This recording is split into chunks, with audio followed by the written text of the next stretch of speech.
దేవునికి స్తోత్రం. చేరొచ్చిన మీ అందరికీ మన ప్రభువైన యేసుక్రీస్తు నామములో మీ అందరికీ వందనాలు.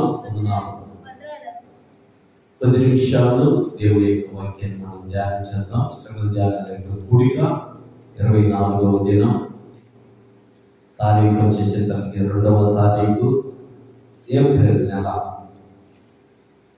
దినాలు మాత్రం ధన గడిచిపోతున్నాయి, పరిగెత్తుతున్నాయి.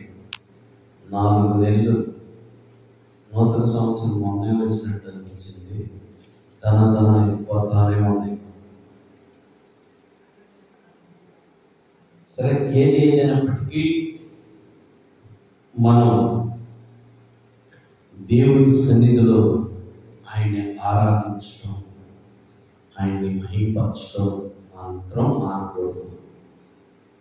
దేవుని సన్నిధికి రావాలా, క్రమ కోరికల్లో పాల్గొనాలా, దేవుని స్తుతించాలా, కనపరచాలా, ఆయన కొనియాడాలా.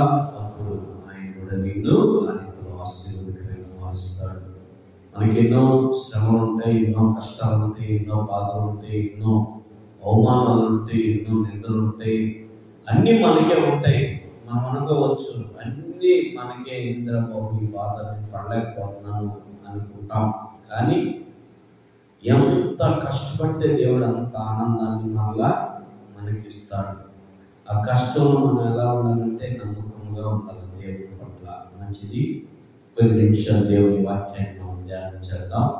ఎఫెసీయులకు రాసిన పత్రిక, ఈ పత్రికలో ఈ అధ్యాయం మొత్తం కూడా మనం ధ్యానం చేయగలిగితే ఈ 40 days సరిపోవు, ఇంకా 40 days కావాల్సి వచ్చింది. ఏదైనప్పటికీ చక్కగా మనం ధ్యానం చేద్దాం. ఎఫెసీయులకు రాసిన పత్రిక 2వ అధ్యాయం 13వ వచనం చదువుకున్నాం. చదవమ్మా. చాలా జాగ్రత్తగా ఈ మాట విన్నాం. అయినను అమ్మా, అయినను మునుపు దూరస్తులైన మీరు ఇప్పుడు క్రీస్తు యేసునందు క్రీస్తు రక్తము వలన సమీపస్తులై ఉన్నారు. చక్కగా ప్రార్థన చేద్దాం. ప్రేమగల తండ్రి, వాక్య భాగాన్ని మేము ధ్యానం చేయబోతున్నాము. అల్పుని నన్ను శిలుచాటు భద్రపరచుకో, నా నోరుని గుణంగా వాడుకో. వినిచిన బిడ్డలతో మాట్లాడు అయ్యా. యూట్యూబ్లో ఉన్న వారితో కూడా మాట్లాడు, ప్రతి ఒక్కరితో నువ్వు మాట్లాడు ప్రభా. ఈ బిడ్డలో అందరూ కూడా ఈ మాటలు విని ప్రభా నేను బలముగా నాయన ఆరాధించటకు, నీ యందు విశ్వాసంతో నిండుకునేటట్టు నీకు దయచేయమని యేసు నామమున అడిగి వేడుకుంటున్నాను తండ్రి. ఆమేన్. మంచిది. మరొకసారి ఈ మాట మనం చూడగలిగితే చదువుమా. అయినను మునుపు దూరస్తులైన మీరు ఇప్పుడు క్రీస్తు యేసునందు క్రీస్తు రక్తము వలన సమీపస్తులై ఉన్నారు. అంటే క్రీస్తు రక్తములో మీరు సమీపస్తులై ఉన్నారు. సమీపం అనగా దగ్గరగా ఉన్నారు. మునుపు దూరస్తులై ఉన్నారు. మునుపు దూరం ఎప్పుడంటది? దూరం ఎప్పుడు?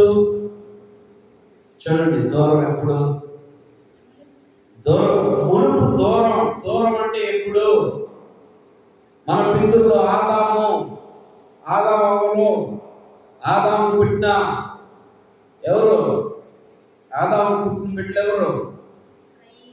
కయ్యూను, ఏబేలు. కయ్యూను పుట్టిన బిడ్డలో నోవాహు పుట్టిన బిడ్డలో షేము, హాము, అబ్రహాము. వీళ్ళందరూ కాదు, మునుపు దూరస్తులుగా ఉన్న నా బోధ రక్షణ సువార్త, చరిత్రను టచ్ చేసి రక్షణ సువార్త మీకు బోధించాలని ఆశపడుతున్నా. అయితే మునుపు దూరస్తులైనటువంటి వారు మన పితరులు అనుకుంటాం. కాదు, మన పితరులు కాదండి. నువ్వు యేసుక్రీస్తుకు సమీపముగా ఉన్నప్పుడు, నువ్వు యేసుక్రీస్తుకు దగ్గరగా వచ్చినప్పుడు నువ్వు యేసుక్రీస్తును నమ్మి నీ మనసు మార్చుకున్నప్పుడు, నువ్వు యేసుక్రీస్తుని నమ్మి మనసు మార్చుకొని బాప్తిసం పొందినప్పుడు నువ్వు ఆయన రక్తములో కడగబడతావు. ఆయన రక్తము నిన్ను పరిశుద్ధిపరిచింది. యేసుని ఎప్పుడైతే నువ్వు అంగీకరిస్తావో అప్పుడు ఆయన రక్తంకి నువ్వు సమీపముగా ఉంటావు. నువ్వు అంగీకరించినంత వరకు కూడా నువ్వు దూరస్తుడుగానే ఉంటావు, దూరముగానే ఉంటావు. అనగా దేవుని సన్నిధికి నువ్వు సమీపించినప్పుడు, దేవుని సన్నిధికి నువ్వు వచ్చినప్పుడు దేవుని రక్తము దగ్గరలో ఉంటావు.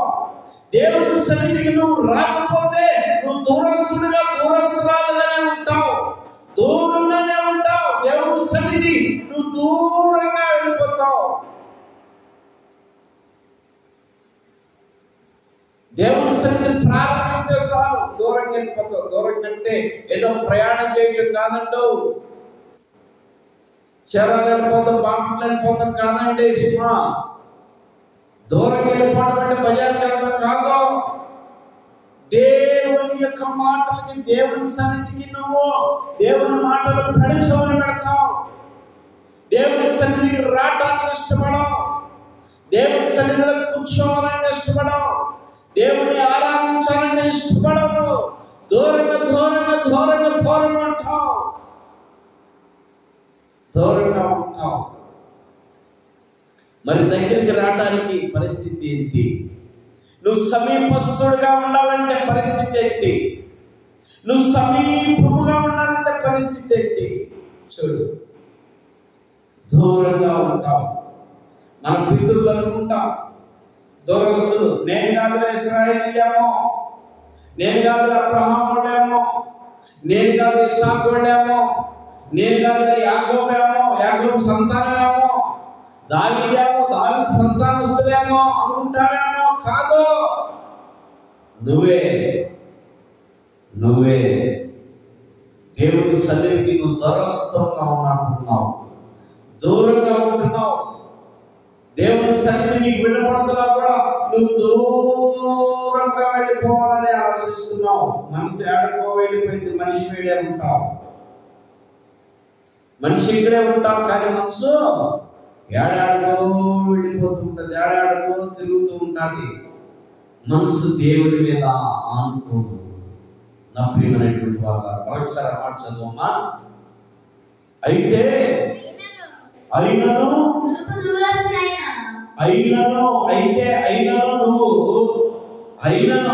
ఇప్పుడు నువ్వు దూరంగా ఉన్నప్పటికీ మీరు ఇప్పుడు క్రీస్తు యేసునందు క్రీస్తు రక్తము వలన సమీపస్తులై ఉన్నారు. చూడండి, యేసు క్రీస్తు ప్రభు 2020 సంవత్సరాల క్రితం ఆయన ఈ లోకంలో జన్మించకపోతే యేసు రక్తము మన మీద ప్రోక్షింపబడేది కాదు. నీకు రక్షణ లేదు, రక్షణ అంటే తెలియదు నీకు, నువ్వు రక్షింపబడేదాన్ని కాదు, ఈ సువార్త నీకు వినపడేది కాదు, ఈ చర్చి నీకు దొరికేది కాదు.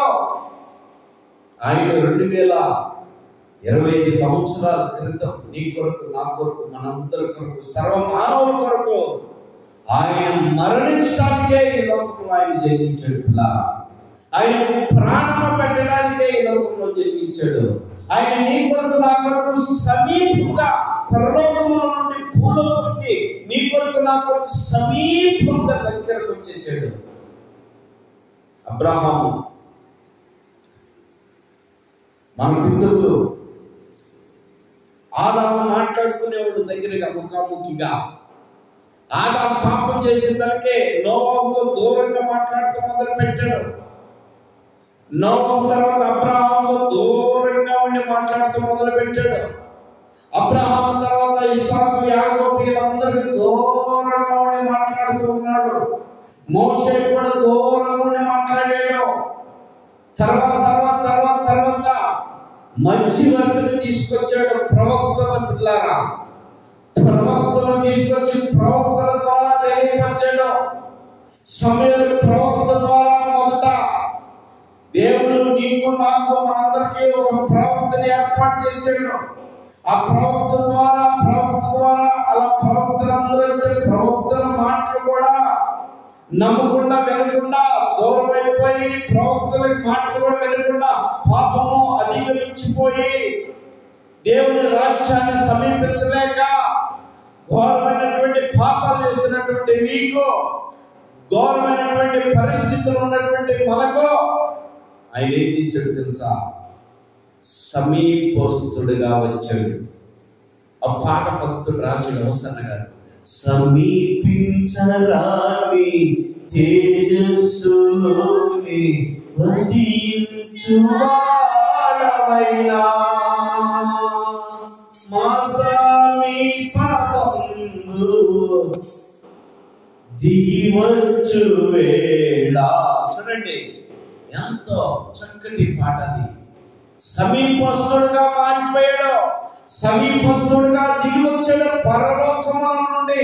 పిల్లరా, నిజంగా ఆయన పరలోకంలో నుండి ఆయన వస్తే ఎవరైనా గ్రహించగలిగి ఉన్నారా? చెప్పండి. గ్రహించగలిగేవారా? ఎవరు గ్రహించేవారా? ఎవరు గ్రహించేవాడు కాదు. ఆయన వచ్చాడు. వచ్చాడు కుమారుడిగా, పసివాడిగా, పరిశుద్ధాత్మ ద్వారా గర్భము ధరించి కుమారుడుగా వచ్చాడు. రక్త మాంసము ధరించుకొని శారీరకంగా శరీరధారిగా ఆయన జన్మించి నీ కొరకు నా కొరకు ఆయన ఈ లోకంలో అనగా ఈ భూమి మీద ఆయన జన్మించాడు. పిల్లారా, చెప్తారు యేసు ప్రభు ఈ దేశంలో కాదు కదా జన్మించింది, ఎక్కడో జన్మించాడు కదా, ఎక్కడ యెరూషలేములో జన్మించాడు కదా, ఈ దేశం వాడు కాదు కదా అనుకుంటాం మన భారతదేశము. కరెక్టే, ఈ దేశం వాడు కాదు కదా అనుకుంటాం. కానీ యేసు ప్రభు జన్మించింది ఆసియా ఖండంలో అనగా భారతదేశం కూడా ఒకటే. ఇలా ఆసియా ఖండంలో భారతదేశం కూడా ఒకటి. సమీపంగా ఈ భూమి మీద జన్మించాడు. ప్రపంచం అంతా కూడా ఈ భూమి మీదే ఉంది. ప్రపంచ దేశాలు, ప్రపంచంలో మానవులందరూ కూడా ఈ భూమి మీదే ఉంది. ఈ మానవులందరూ బ్రతకడానికి ఒక్క రోజు 100 రూపాయలు చాలు ఆహారం తినడానికి, నీళ్లు తాగటానికి. కానీ భూమి పైన ఉన్నటువంటి చంద్రమండలంలో ఉన్నటువంటి మన సహోదరి పేరేంటమ్మా? పేరు చెప్పు మైక్లో. ఏం పేరు? సునీత విలియమ్స్. ఆ సహోదరిని తీసుకురావడానికి 8,000 ఖర్చు పెట్టారు. దాదాపు 2,000 కోట్లు ఖర్చు పెట్టారు. అంతరిక్షంలో ఉన్నటువంటి ఆమెను తీసుకురావడానికి 2,000 కోట్లు ఖర్చు పెట్టారు. కానీ భూమి మీద ఉన్నటువంటి వారికి 100 రూపాయలు ఉంటే సాదు, కడుపు నిండిపోయింది. అవునా? చూడండి ఎంత వ్యత్యాసం. ఈ భూమి మీద ఉన్నటువంటి మనందరి కొరకైన సమీపుడు వస్తుడుగా ఈ భూమి మీదకి వచ్చాడు. ఆయన ఎలా వచ్చాడో తెలుసా? నీకు ఎలా ఉందో రక్త మాంసం, మనకి ఎలా ఉంది రక్త మాంసం, ఆ రీతిలోనే వచ్చాడు. రక్త మాంసంలో తెలిసింది గాయమేంటో, బాధ ఏంటో, నొప్పేంటో రక్త మాంసానికి తెలిసేది కదా. అవునా కదా? రక్త మాంసానికి తెలిసేది. ఆయన శ్రమ పడుతుంటే, ఆయన కొరడాలతో కొట్టించుకుంటూ ఉంటే ఆయన ఎంత వ్యాధి చెంది ఉంటాడో. ఆ దెబ్బ పడుతుంటే ఎంత నొప్పి ఉంటుండేదో. డాక్టర్ దగ్గరికి వెళ్ళి ఇంజక్షన్ వేయించుకునేటప్పుడు గూడి మీద చెయ్యి చూస్తూ ఉంటాం కదా, చెయ్యి వణికిద్ది సొంత ఇంజక్షన్ వేసేటప్పుడు కదా. అవునా కదా? వణికిద్ది. కొంతమంది అయితే ఏడుస్తారు. ఇంజక్షన్ వేసి అంతసేపు భయమే, వేసేటప్పుడు ఏముండదు. ఆయన చూస్తూ చూస్తూ యేసు ప్రభుని కొరడాలతో కొడుతూ ఉన్నారు. కొట్టేటప్పుడు కూడా నోరు తెరిచి ఒక్క మాట కూడా మాట్లాడలేదు. ఒక్క మాట కూడా మాట్లాడలేదు. 39 కొరడాలతో కొట్టారు. ఒక్క మాట కూడా మాట్లాడలేదు. ఎందుకయ్యా నన్ను అన్యాయంగా కొడుతున్నామని. 2-3 దెబ్బలకే మనం ఎదురు తిరుగుతాం లేదా? ఎవడోరా నువ్వు ఎందుకు కొడుతున్నావు, అసలు ఎవరు ఎందుకు వచ్చేవాడికి అని మనం ఎదురు తిరుగుతాం. కానీ ఆయన ఒక్క దెబ్బ, ఒక్క మాట అయినా మాట్లాడలా.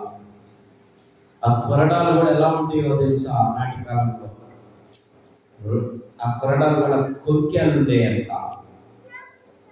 Passion of the Christ movie తీశారు. ప్యాషన్ ఆఫ్ ది క్రైస్ట్ మూవీలో కొడుతుంటే ఆ కొక్యాల ఆ నటించినటువంటి హీరోకి చర్మంతో సహా బయటకు వచ్చినాయంట. ఎముక ఇరిగిపోయిందంట. ఎముక ఇరిగిపోయినటువంటి పరిస్థితిలో 6 నెలలు బెడ్ రెస్ట్ తీసుకున్నప్పుడు ఆ హీరో అడిగాడంట, ఎందుకయ్యా ఇలాంటి పరిస్థితి నాకు నువ్వు అప్పగించావు? ఏంటి అసలు నేనే నటించేవాడిని, నేనే ఇంత ఇబ్బంది పడుతుంటే మరి అసలు ఆయన ఎవరు, ఎట్ట ఓర్చుకున్నాడు, అసలు ఆయన చరిత్ర ఏంటని అడిగినప్పుడు బైబిల్ ఇచ్చి కృత నిబంధన ఆయన చదివి వినిపించాడంట. పిల్లరా, ఆయన ఆ సినిమాతో లాస్ట్ అయ్యి ఆయన మారు మనసు పొంది ఆయన ఈరోజు ఒక గొప్ప సేవకుడిగా సువార్త ప్రకటిస్తూ ఉన్నాడంట. ప్యాషన్ ఆఫ్ ది క్రైస్ట్ లో నటించినటువంటి వ్యక్తి. పిల్లరా చూడండి, ఆ రీతిలో కొట్టినా కూడా ఒక్క మాట కూడా పడలేదు. ఈవెన్ నీ శరీరము ఎలా బాధపడిందో ఆయన శరీరం కూడా అప్పుడు అలానే బాధపడింది. కానీ ఆయన వచ్చిన పని ఏంటో తెలుసా? సమాప్తి చేయడానికి. ఆయన వచ్చిన పని సంపూర్తిగా నెరవేర్చడానికి, ఆయన వచ్చిన పని సంపూర్తిగా గైకొనడానికి వచ్చాడు. ఏంటి సంపూర్తి అంటే? నీ కొరకు నా కొరకు శ్రమలు అనుభవించడానికి, నీ కొరకు నా కొరకు రక్తం చిందించడానికి, నీ కొరకు నా కొరకు ఉమ్మి వేయించుకుంటానికి, నీ కొరకు నా కొరకు రాళ్ళతో కొట్టించుకుంటానికి, నీ కొరకు నా కొరకు తలకి ముళ్ళకిరీటాన్ని పెట్టించుకుంటానికి, నీ కొరకు నా కొరకు చేతిలో సేవలు కొట్టించుకుంటానికి, నీ కొరకు నా కొరకు తన ప్రాణాన్ని అర్పించాడు. నీ కొరకు నా కొరకు తిరిగి పునరుత్థానుడై పరిశుద్ధ స్థలాన్ని, పరలోకాన్ని సిద్ధపరుస్తూ ఉన్నాడు. పిల్లరా, ఇప్పుడు నువ్వు చెప్పు, సమీపముగా ఉన్నావా, దూరముగా ఉన్నావా? సమీపముగా ఉంటే ఆయన రక్తంలో నువ్వు కడగబడతావు. నువ్వు సమీపస్తుడుగా దేవుని నీ దగ్గరికి, దేవుని యొక్క ఆలయాన్ని తీసుకొచ్చాడు. నీ దగ్గరికే దేవుని ఆలయాన్ని తీసుకొచ్చాడు. నీ దగ్గరికే ఈ సువార్తను వినిపిస్తూ ఉన్నాడు. నీ కొరకే ఈ సువార్తను వినిపిస్తూ ఉంటే నీకు మారు మనసు ఇవ్వడానికి, నీకు మారు మనసు పొందిన తర్వాత నీకు నిత్య జీవం వేయడానికి, ఆయన రక్తంలో నిన్ను కడగబడటానికి సమీపముగా ఆయన సన్నిధి నీ దగ్గరికి తీసుకొచ్చాడు. నువ్వు వినలేని స్థితిలో ఉండి, గ్రహింపలేని స్థితిలో ఉండి రాకుండా దేవుని సన్నిధికి నిర్లక్ష్యంగా ఉంటే ఎలా? క్రీస్తు యేసు రక్తము ద్వారా, క్రీస్తు యేసు రక్తము నీకు నాకు మనకి సమీపముగా ఉన్నది. ఈ రక్తంలో కడగబడటానికి సమీపముగా ఉన్నది. నువ్వు వినగలిగినటువంటి వాడువైతే, వినగలిగిన దానివైతే ఈ మాటలను పెడచెవిన పెట్టకుండా ఆయన రక్తంలో కడగబడటానికి నువ్వు దూరంలో ఉన్నా సరే సమీపంగా రా. ఈ రాత్రి సమీపంగా రా. దూరంగా ఉన్నా, ఏ దూరంలో ఉన్నావు నువ్వు? ఏ దూరంలో ఉన్నావు? ఊరు కాదు సుమా, ఊరిలో కాదు, ఊరికి వెళ్ళటం కాదు. పెడచెవులు పెట్టకుండా, దేవుని మాట పెడచెవులు పెట్టకుండా, దేవుని మాటను పెడచెవులు పెట్టకుండా దేవుని మాటను అంగీకరించడానికి ఆయన నీ కొరకు ఆయన కలువరి యాగము పొందాడు. కలువరి యాగము తీసుకున్నాడు. కలువరి యాగము తీసుకున్నాడు. ఏమిటో తెలుసా? సిలువ. పిల్లల సిలువ అసలు ఎవరు వేస్తారో తెలుసా? అసలు సిలువ అంటే ఏంటో తెలుసా? సిలువ అంటే ఒక నిలువు, ఒక అడ్డము. అది కాదండి సిలువ అంటే. అసలు సిలువ అంటే శ్రమ, సిలువ అంటే వేదన, సిలువ అంటే ఘోరం, సిలువ అంటే పాపి. ఇలా దానిని దేవుడు స్వీకరించాడు. వేదనను స్వీకరించాడు, ఘోరాన్ని స్వీకరించాడు, పాపాన్ని స్వీకరించాడు. ఎవరు పాపం తెలుసా? నా పాపం, మన పాపాన్ని ఆయన ఈ మీద మోసుకున్నాడు. మన పాపం అంతా కూడా ఆయన భరిస్తూ ఉన్నాడు. అందుకే ఆ సిలువ మీదకి వెళ్ళాడు. పిల్లలారా, నీ పాపం నా పాపం. ఆనాటి కాలంలో ఘోరమైనటువంటి దోపిడి దొంగలు, భయంకరమైన గంజి దొంగలు, భయంకరమైన పాపం చేసినటువంటి వారికంట ఆ సిలువ వేసేవాళ్ళంట. అలాంటి గంజి దొంగలు వేసిన సిలువని, అలాంటి దోపిడీదారులు వేసినటువంటి సిలువని, అలాంటి భయంకరమైన పాపం చేసినటువంటి సిలువని యేసు ప్రభుకి కూడా దాన్నే చిత్రీకరించారు. యేసు ప్రభుని కూడా దాన్నే వేయడానికి సిద్ధపడ్డారు. ఎవరండి సిద్ధపడింది? ఎవరు సిద్ధపడ్డారు? నువ్వు, నేను, మనమందరం. సిలువేయండి అంతే. ఎవరు? మనుష్యులు. ఆనాటి కాలంలో 2025 సంవత్సరం క్రితం అన్నారు ఆ కేకలు, సిలువేయండి అని అన్నారు. వాళ్ళు ముందేం చేశారు తెలుసా? దావీదు కుమారుడికి జై, యూదుల రాజుకే జై, రారాజుకే జై, నజరేయుడు యేసుకే జై, హోసన్నా హల్లెలూయా అన్న వాళ్ళే సిలువేయండి అని సిలువ కనిపించారు. వాళ్ళు ఒకనాడు అన్నారు, నేడు వాళ్ళు ఒకనాడు దూరంగా ఉండన్నారు, నేడు దగ్గరగా వచ్చి ఏం చేస్తున్నాం? మనం దగ్గరగా వచ్చి ఏం చేస్తున్నాం? పొట్టుకొని సిలువేస్తున్నాం యేసు ప్రభుని. వాళ్ళు ఒక్కసారి మానమే సిలువేశారు, 3 మేకలు కొట్టారు. మ్రాన్ మీద 3 మేకలే కొట్టింది, సిలువేపించారు. కానీ నువ్వు, నేను, మనమందరం ఎన్నో మేకలు కొడుతూ రోజు సిలువకి అప్పగిస్తున్నాం. ఎవరిని? యేసు ప్రభుని. రోజు సిలువకి ఎలా అర్పిస్తున్నామంటే మన తలంపుల ద్వారా, మన ఉద్దేశాల ద్వారా, మన కోరికల ద్వారా, మన ఆలోచనల ద్వారా, మన ఊహల ద్వారా, మన ఇష్టాల ద్వారా ఆయనకి రోజు సిలువకు అర్పిస్తూ ఉన్నాం.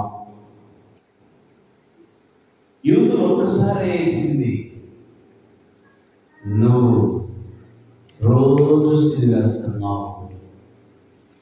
మన తలంపుల ద్వారా, మన ఊహల ద్వారా, మన ఉద్దేశాల ద్వారా, మన కోరికల ద్వారా, మన ఇష్టాల ద్వారా రోజు సిలువేస్తూనే ఉన్నాం. నిజంగా నేను రోజు సిలువేస్తున్నాను అయ్యా అన్నావు చేతులు మీలో. నేనే వేస్తున్నా రోజు సిలువ.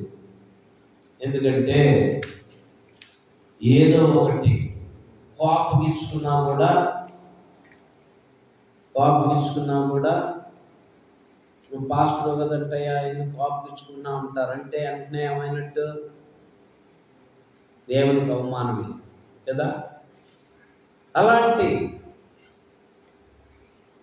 పిల్లలు రోజు సిలువకి అర్పిస్తూ ఉన్నాం.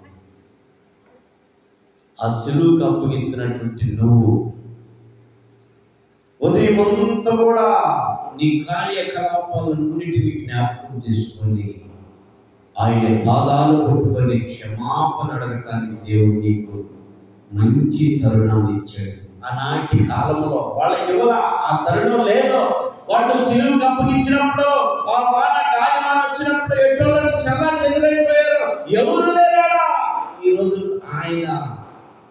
ఈరోజు నీకు ఆయన గొప్ప ఈ తరుణాన్ని ఇచ్చాడు. ఈ మందిరాన్ని ఉదయమంతా నీ కార్యకలాపాలను బట్టి, ఉదయమంతా నువ్వు చేసిన పనులను బట్టి, ఉదయమంతా నువ్వు చేసిన అతిక్రమములను బట్టి, ఇదిగో ఈ రాత్రి ఈ సన్నిధిలో, ఆయన సన్నిధిలో, ఈ శ్రమ త్యాగాల కూడికలో ఆయన పాదాలు పట్టుకొని ఆయన వేడుకుంటానికి, ఆయన క్షమాపణ కోరుకుంటానికి దేవుడికి మంచి సదవకాశం, గొప్ప అవకాశం ఇచ్చాడు. నీ నాకు ఇలా ఈ సదవకాశాన్ని మనం ఏం చేయాలా?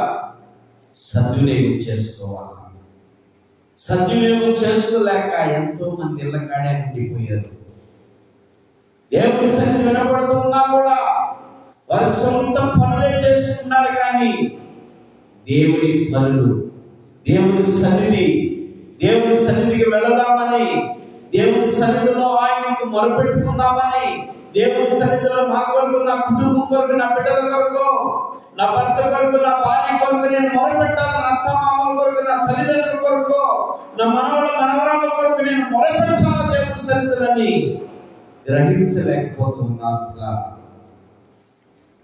సీరియల్స్ బానిసలైపోయి, టీవీలకు బానిసలైపోయి సీరియల్ చూస్తా దేవుడి సన్నిధికి దూరస్తులుగా ఉంటున్నారు. పొద్దులైతే మళ్ళీ పనులకు వెళ్ళాలా, ఉద్యోగానికి వెళ్ళాలా, పొలాలు వెళ్ళాలా. పొలంలో నేను దేవుడు కాపాడతలా, పనుల్లో నేను దేవుడిని కాపాడతలా, ఉద్యోగంలో దేవుడు నేను కాపాడతలా, ప్రయాణంలో దేవుడు నేను కాపాడతలా. కాపాడుతున్నటువంటి దేవుడిని నువ్వు మొరపెట్టడానికి ఎందుకు నువ్వు దూరంగా ఉన్నావు? ఈ రాత్రి అదే ఈ వాక్యము, ఈ రాత్రి అదే ఈ వాక్యము. ఎందుకు నువ్వు దూరంగా ఉంటున్నావు? దూరస్తుడిగా ఉంటున్నావు. దేవుడికి మొరపెట్టకుండా దూరంగా జీవించాలని ఆశపడుతున్నావు. పొలంలో కాపాడుతున్నాడు, ఉద్యోగాల్లో కాపాడుతున్నాడు, ప్రయాణంలో కాపాడుతున్నాడు, రాకపోకలను కాపాడుతున్నాడు, వ్యాపారంలో కాపాడుతున్నాడు, అన్ని విషయంలో కాపాడుతున్నాడు. ఈ రోజు ఇంటిలో నుండి బయటకు వెళ్తే బయట నుంచి ఇంటికి వస్తామనేది నమ్మకం లేదు. నమ్మకం లేనటువంటి పరిస్థితుల్లో నువ్వు కొట్టులాడుతున్నావు.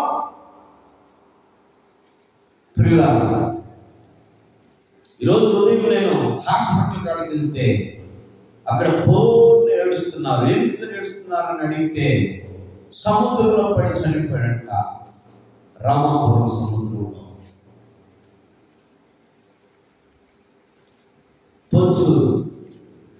పచ్చురు కుర్రోడు యవనస్తుడు మునుగుతానికి వెళ్ళి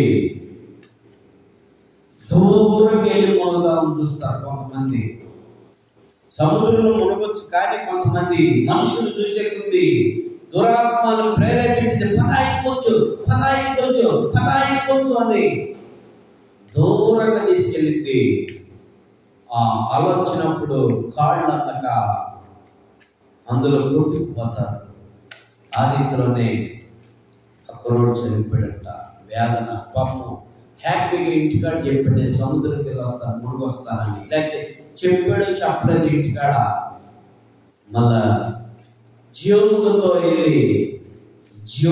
వెళ్ళి చచ్చిన వాడుగా ఇంటికి వెళ్ళాడు పిల్లాడు. చూడండి, నమ్మకలేనటువంటి పరిస్థితులు, నమ్మకలేనటువంటి జీవితం, నమ్మకలేనటువంటి స్థితిగతులు. అలాంటి స్థితిగతుల్లో దేవుడు నిన్ను మనలందరినీ కాపాడుతూ ఉంటే ఇంకా దూరంగా ఉండాలని ఎందుకు నువ్వు తలస్తూ ఉన్నావు? ఇంకా దూరంగా జీవించాలని ఎందుకు నువ్వు ఆశపడుతున్నావు? ఇంకా దూరంగా ఉండాలని ఎందుకు నువ్వు తీసుకున్నావు తీర్మానం? సమీపంగా వచ్చి ఆయన రక్తంలో కడగబడితే నీకు నిత్య జీవాన్ని ఇస్తానికి సిద్ధంగా ఉంటే ఎందుకు ఇంకా నువ్వు దూరంగా జీవిస్తున్నావు? ఇది ఇశ్రాయేలు కాదు, నీ కోసమే ఇది. ఈ వాక్యం నీ కోసమే. నువ్వు దూరస్తురాలుగా ఉంటున్నావు. దేవుడి సన్నిధిలో దూరస్తులుగా ఉంటున్నావు. దేవుడి సన్నిధిలో దూరస్తురాలుగా ఉంటున్నావు. ఈ వాక్యం వినబడితే నువ్వు దేవుడి సన్నిధికి సమీపంగా రాగలిగితే దేవుడు నువ్వు మొరపెట్టగలిగితే దేవుడు నీ మొరని నిన్ను క్షమించి నీకు నిత్య జీవాన్ని స్థిరపరుస్తాడు కదా. నీకు ఇష్టం లేదా నిత్య జీవం పొందాలని? నీకు ఇష్టం లేదా నిత్య జీవం పొందాలని? రాత్రి నువ్వు ఇష్టపడు నిత్య జీవం కావాలని ఆ ప్రభు పాదాలు పెట్టుకుని దేవుని సన్నిధికి సమీపంగా ఉండు. దేవుని పాదాలకు సమీపంగా ఉండు. దేవుని పాదాలు పట్టుకొని అడుగు, నేను పాపిన ప్రభా, నన్ను క్షమించయ్యా, నా అపరాధులు క్షమించయ్యా, నా తలపులు క్షమించు, నా ఉద్దేశాలు క్షమించని నువ్వు క్షమాపణ కోరుకుంటే రాత్రి నేను క్షమించి నిత్య జీవానికి దేవుడు నీకు వారసురాలుగా సిద్ధపాటు చేస్తాడు. దేవుడు అట్టి మాటలు దేవుడు మన దేవుని యొక్క ఇరుకుల్లో ఇట్టి మాటలు దీవించును గాక. ఆమేన్. దేవుడి కొద్ది మాటలు దీవించును గాక. ఆమేన్. దేవుడు నీకు నాకు మనందరికీ నిత్య జీవం అనుగ్రహించును గాక. ఆమేన్. ఆమేన్. ఆమేన్.